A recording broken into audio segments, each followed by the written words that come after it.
design is primarily the design of cities and communities. And we do that by really beginning to understand what the values of those communities are. So if they value density, if they value walkability, mixed-use design, or multi-use zoning, that's all part of how a city wants to grow and who they really are.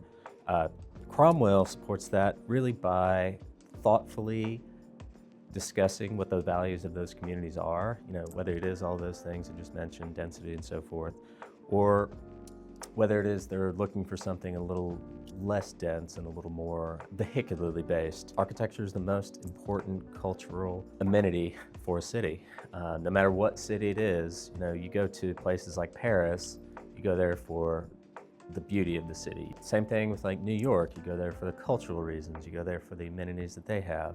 It's really, I think, a reflection of that particular community.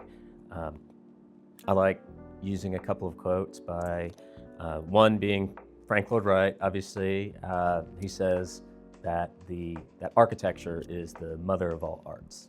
Well, one of the other quotes that is my favorite related to architecture in our communities is what Winston Churchill said, which is, at first we shape our buildings, thereafter they shape us. So I believe what that really means is we use these buildings to reflect the values that we believe we have, but as the buildings evolve, so do we to begin to how best utilize those spaces that we have.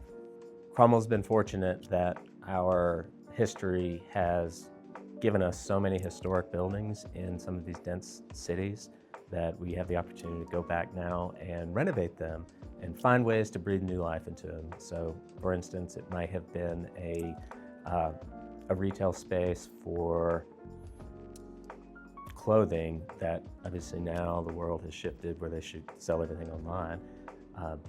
We revitalize that by putting in things like restaurants and apartments, so that we can continue to use those spaces the way that our cities are now being used.